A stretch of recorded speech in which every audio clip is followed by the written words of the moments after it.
Yaorana et bienvenue dans Manava. Alors de tout temps et de toute génération, une grande partie des étudiants a dû prendre un petit job pour arrondir ses fins de mois. Comment trouver ce job? Vers qui se tourner? Nos invités du jour répondent à ces différentes questions. Avec nous, Tao Aere Mauno, voilà, je l'ai bien dit, directeur des services de l'Union polynésienne pour la jeunesse, l'UPJ. Leia Lee, qui est chargée d'insertion professionnelle au COSIP, qui est le centre d'orientation des stages et de l'insertion professionnelle.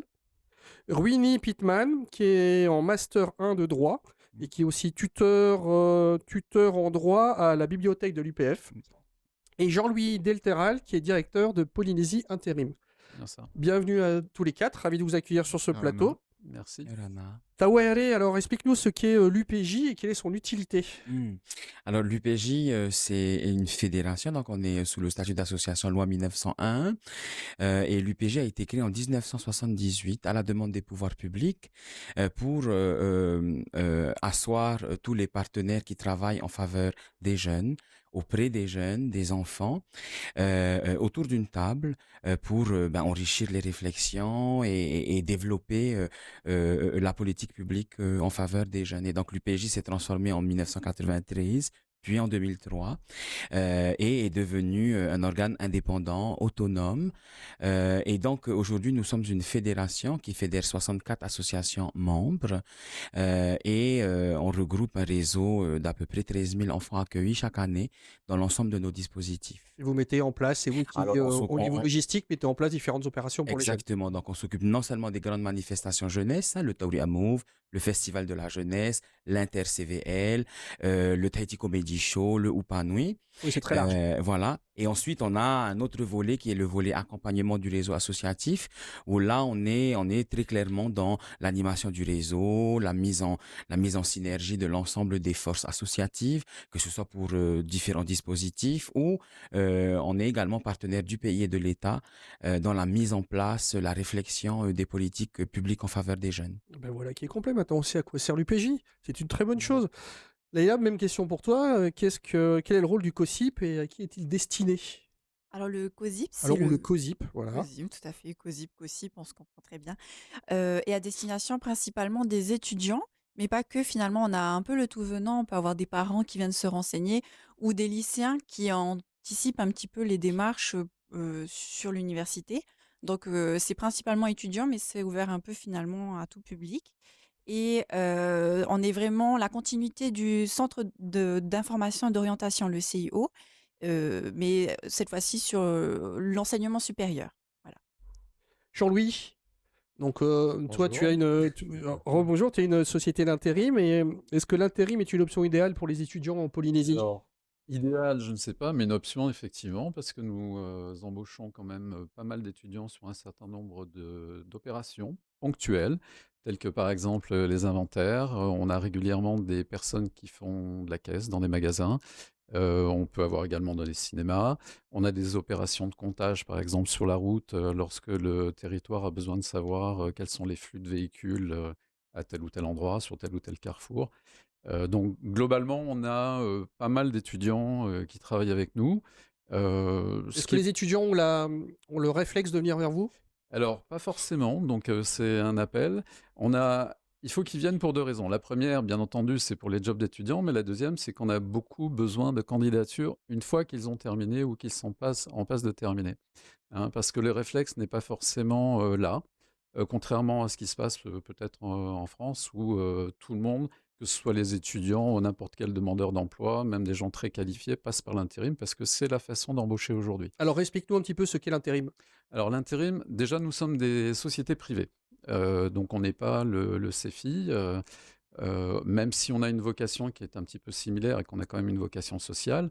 Notre but, c'est de répondre à des besoins d'entreprise, c'est-à-dire que des entreprises ont des besoins d'embauche immédiate, soit pour des remplacements, soit pour des surcroîts d'activité, mais également l'intérim peut servir à de l'embauche, c'est-à-dire qu'après plusieurs missions qui peuvent durer, ça peut être des missions très très courtes, comme des missions très longues.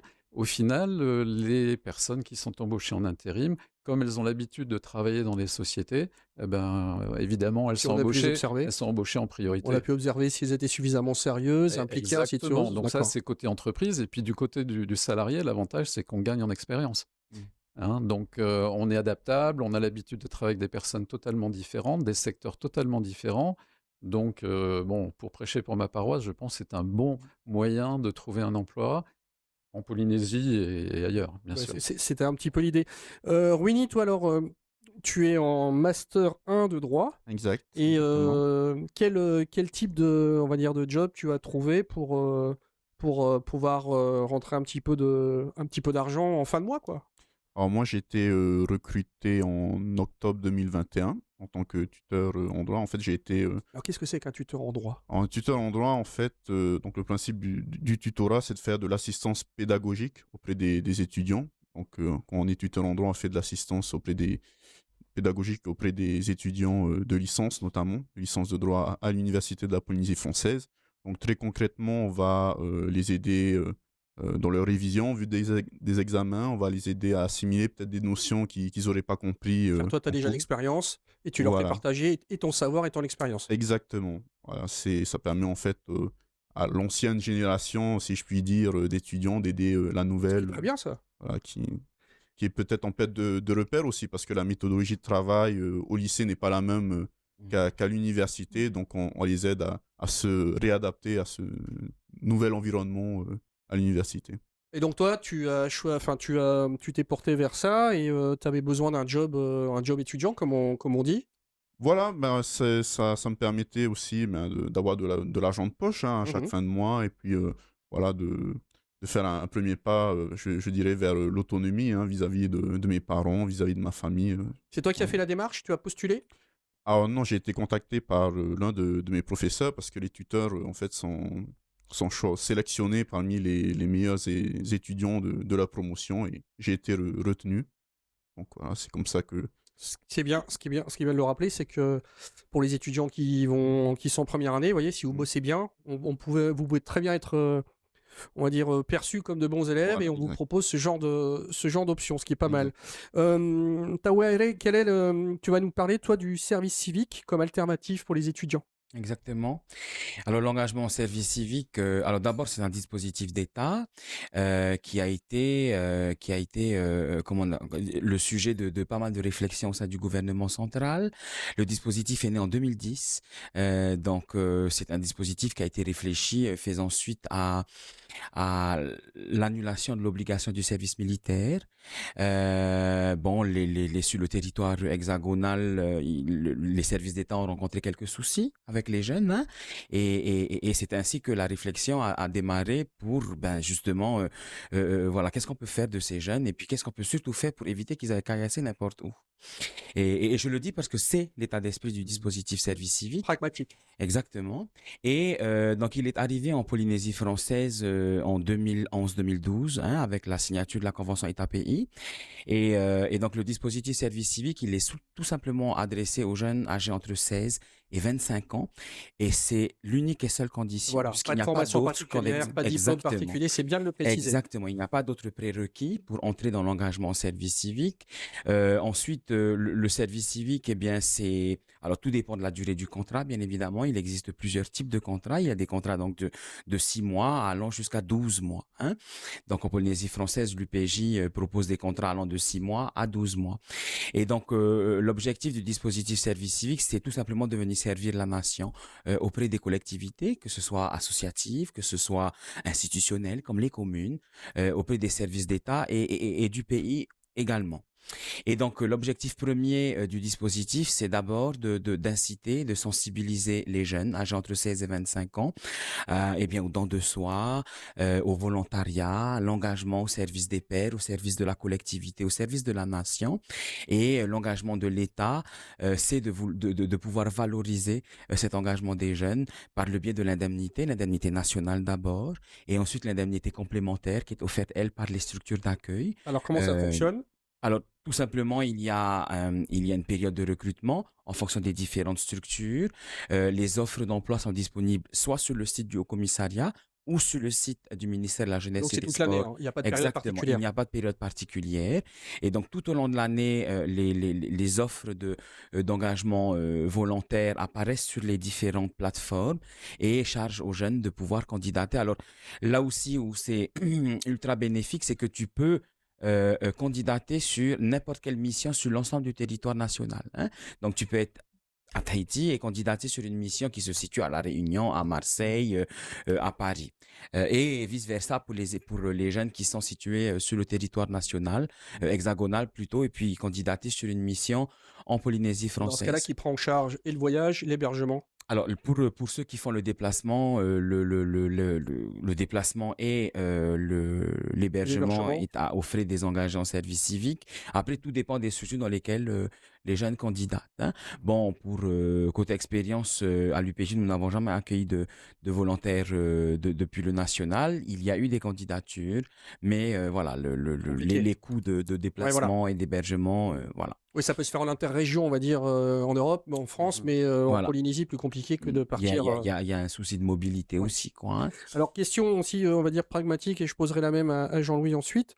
Des jeunes gens qui sont étudiants, très clairement, bah, ils ont leurs cours, ils ont leurs horaires. Alors, comment est-ce qu'on jongle entre les horaires des cours et les horaires, on va dire, de travail? Mm.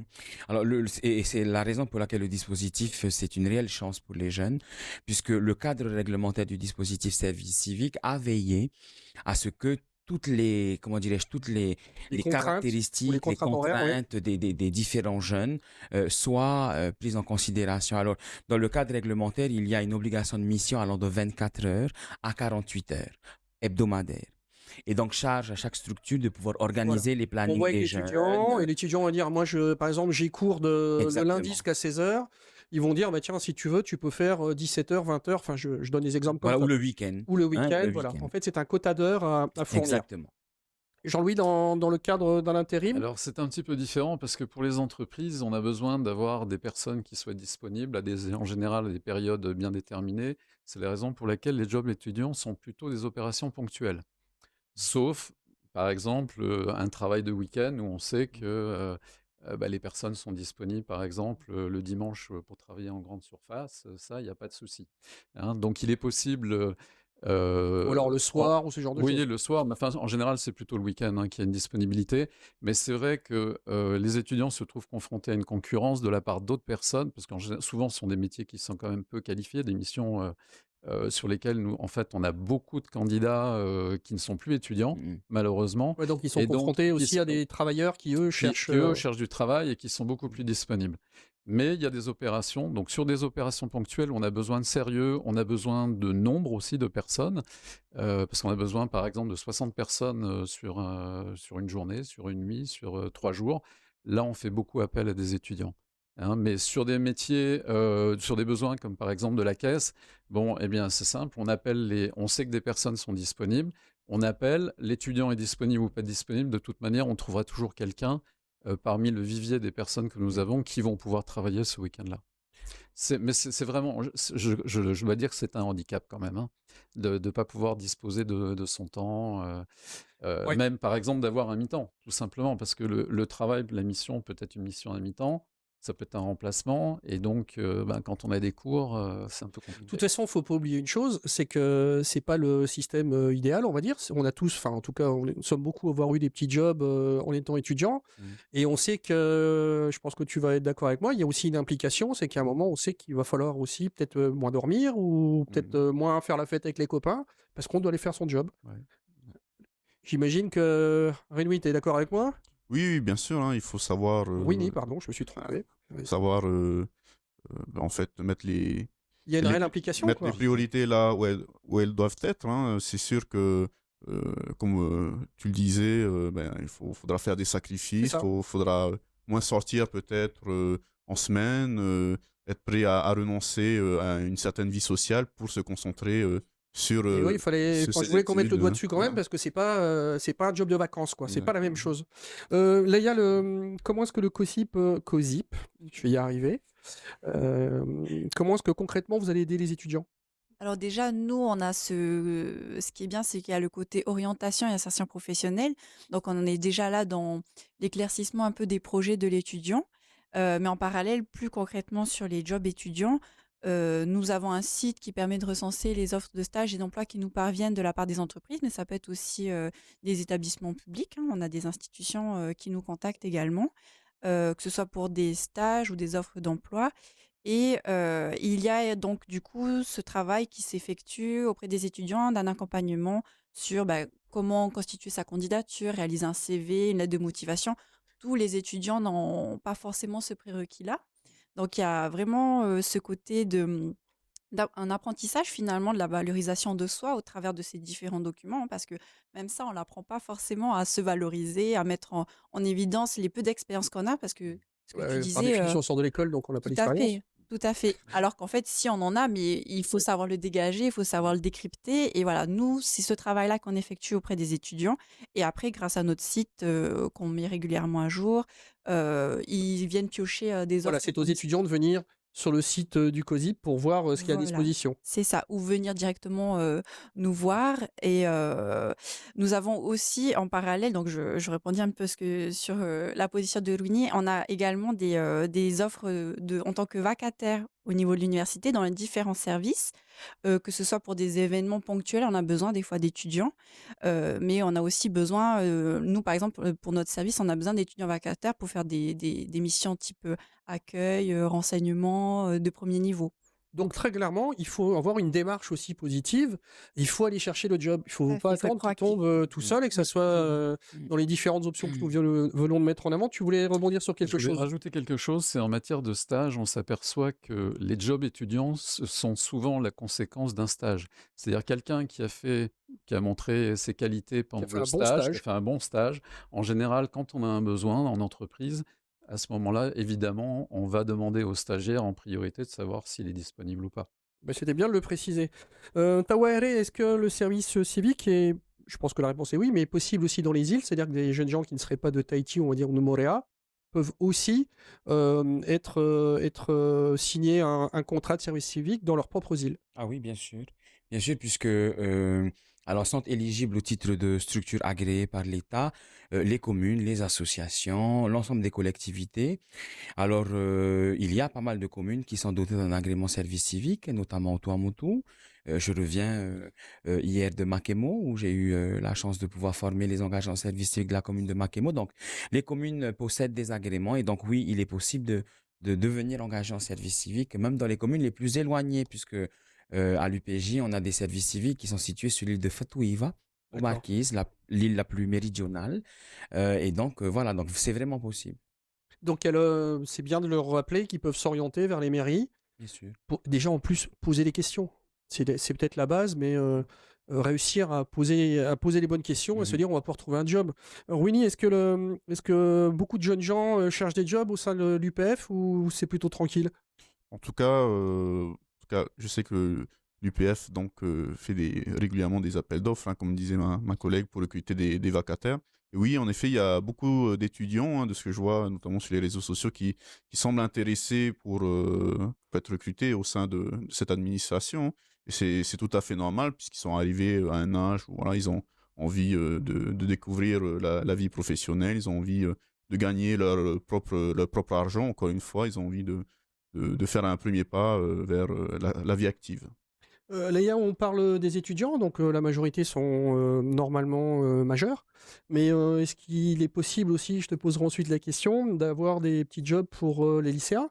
Parce que tu en as aussi quelquefois de 15, 16, 17 ans. Alors je connais pas la législation, on va en parler peut-être, et de savoir si c'est faisable. On peut trouver des jobs aussi quand on est plus jeune? Je pense que ça doit exister. Je pense que c'est plus l'UPJ qui sera capable de répondre à cette question-là. À notre niveau, le COSIP, ça reste beaucoup étudiant, en tout D'accord. cas. Mm. Alors, pour le coup, oui. Oui, T'as vu comment elle t'a passé la balle? oui, parce que on accueille également des jeunes, donc âgés de 16 à 25 ans, mais j'ai beaucoup de jeunes lycéens qui sont recrutés en tant qu'engagés en service civique dans différents dispositifs que nous avons en gestion, notamment les Playway, hein, donc les week-ends éducatifs en internat, ou dans nos activités périscolaires, extrascolaires. On a une idée de ce que peut gagner un étudiant sur ses jobs par mois? Alors pour le service civique, oui, On parce a une que idée tu peux précise puisque pas, c'est voilà, chiffré. puisque Voilà. c'est chiffré par l'État. Alors oui, on a une indemnité de 455 et des poussières euros depuis le national et une indemnité complémentaire, donc qui vient compléter l'indemnité Donc nationale. 455, ça fait 60, quoi, à la louche. Voilà. Un petit peu. Et une c'est ça. indemnité de 111, 113 euros d'indemnité complémentaire. Donc ça fait une indemnité globale de 70 et quelques mille Oui, c'est euros. un petit peu moins de 80 000. Donc, Voilà. ouais, quand on est étudiant, c'est pas mal, hein. Mm. C'est un bon complément. Jean-Louis, Oui, donc les entreprises embauchent des mineurs, mais c'est quand même pas la majorité. avec l'autorisation des Parce qu'il parents. faut l'autorisation des parents, il y a des contraintes en fonction de l'âge où il faut signifier la décision, enfin la demande d'embaucher un mineur auprès de l'inspection du travail. On a obligation de passer la visite médicale obligatoire, immédiate avant de prendre la personne. C'est Donc pas ce sur tous sont, les jobs en plus. voilà, donc ce sont des contraintes et en général, c'est plus, disons, pour faire plaisir. Soit à la famille des employés, C'est ça. soit enfin, en général que ça se passe. Oui, Mais en sinon, général, c'est le copain du papa, du machin qui a trouvé un petit job pour. Voilà. Voilà. c'est comme ça. Mais pour le chef d'entreprise, c'est une contrainte. Et puis en termes de sécurité au travail, bon, on est responsabilité. de responsabilité, donc on est quand même relativement prudent. Nous, on le fait vraiment pour dépanner. C'est-à-dire, c'est quand un chef d'entreprise nous dit, bon, j'aimerais bien, voilà, on a l'habitude de prendre les enfants du personnel pour faire de l'archivage. Mais c'est pas nous qui allons les embaucher, donc on les prend, mais c'est un petit peu une contrainte pour nous quand même, en tant qu'employeur. Au sein du COSIP, est-ce que vous motivez les étudiants à aller chercher des jobs pour avoir une forme d'expérience? Tout à fait, on essaie de les encourager, alors sous différentes formes, hein, on essaie de communiquer assez largement. Je pense que Louis, il doit être, destinataire, assez régulièrement de nos mails. On a réalisé il y a très peu de temps une newsletter où pareil, on diffuse régulièrement les offres et tout au long de l'année, l'UPF propose du coup des événements. Par exemple, je pense à octobre dernier, on a organisé, un job dating et du coup où étaient convoquées différentes entreprises et les étudiants, ils avaient l'opportunité de venir postuler, tout simplement. Donc voilà, c'est au travers de ces différents petits dispositifs qu'on essaie de mettre en place tout au long de l'année, qu'on encourage d'une certaine manière les étudiants à s'engager dans un emploi, dans des expériences, un stage, voilà, simplement. Pour le service civique, je sais que c'est une question que j'ai vu passer. Est-ce que ça peut être diplômant? Alors oui, parce que le service civique, en plus d'être une expérience unique, hein, parce que le service civique, tu ne peux le faire qu'une seule fois. C'est-à-dire que dès que tu termines ton engagement en service civique dans n'importe quelle structure, tu ne pourras plus postuler en tant que service civique par ailleurs. Et ensuite, comment dirais-je, dans la monture du dispositif service civique réglementaire aussi, il est prévu donc des formations, d'abord théoriques. C'est la formation citoyenne et civique. Et ensuite, la formation pratique, c'est le PSC1. Et dans le réseau que j'ai la chance de diriger, on a au sein de notre réseau donc des organismes de formation nationale de type BAFA, BAFA BFD, BSA, BNSSA. Et ce sont Alors des là, tout formations. ça, faut que tu expliques, hein, tu sais. Alors, le BAFA, c'est le brevet d'aptitude aux fonctions Voilà, d'animateur. merci. Le BAFD, c'est le brevet d'aptitude aux fonctions de directeur d'accueil collectif de mineurs. Bon, il y a le PSC1, hein, premier secours. Il y a le BSA, qui est le brevet de surveillant aquatique. Et le BNSSA, c'est le brevet de surveillant aquatique, mais avec des qualifications un peu plus importantes. Ça a été complet. Et donc, Merci. voilà, ce sont des diplômes que tu peux obtenir à l'occasion de ton expérience service civique au sein du réseau de l'UPJ. Et en plus, on peut espérer, comme le disait Jean-Louis tout à l'heure, c'est quand on a fait un bon service civique, j'imagine que derrière, on peut facilement postuler, je dis n'importe quoi, dans une mairie, il se dit, bon tiens, lui, il est venu travailler chez nous, il était sérieux. C'est un petit plus. Oui, bien sûr. Ça peut être un petit Bien plus. sûr, et c'est exactement ce qui se fait, hein. C'est exactement ce qui se fait. D'ailleurs, on a pour l'UPJ, on a quand même récupéré 3 engagés en service civique pour entrer dans le dispositif CVD, Ben voilà, donc ça, parce c'est que bien aussi de le dire. l'expérience Concluant. était à la hauteur surtout. Et donc voilà, on en a de très beaux parcours. Ouais, tiens, Jean-Louis, quels seraient on va dire, les quelques traits positifs à mettre en avant pour un jeune homme ou une jeune personne, jeune homme, Alors, jeune femme qui voudrait postuler? je vais tourner les choses un petit peu différemment. Nous, le constat que nous avons, c'est que souvent, pour les jeunes, ce sont les mamans et les grands-mères qui les amènent pour chercher du travail.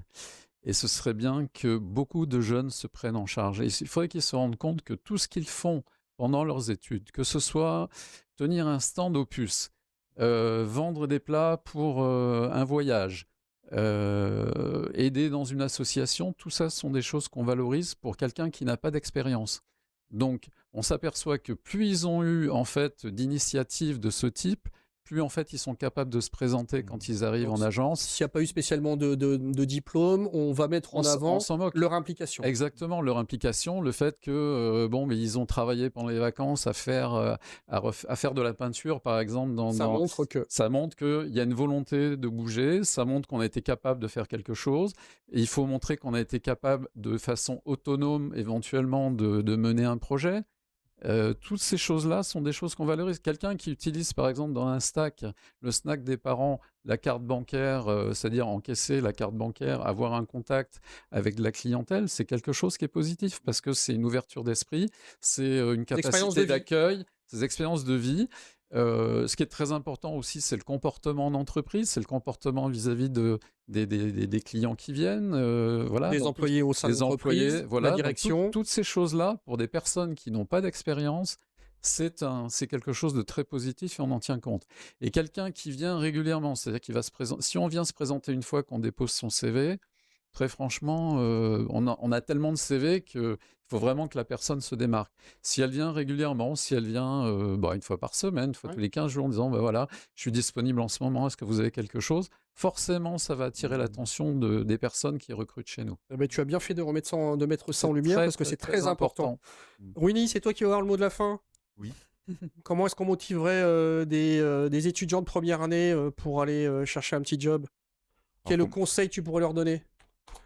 Écoutez, moi, quel conseil je donnerais? Moi, je leur dirais que là, ils vont bientôt entrer dans la vie active. C'est le bon moment, justement, d'engranger de l'expérience au niveau professionnel pour qu'après, cela puisse, comme disait monsieur en face de moi, être valorisé par les différentes entreprises et les différentes structures qui existent au niveau local pour trouver un emploi.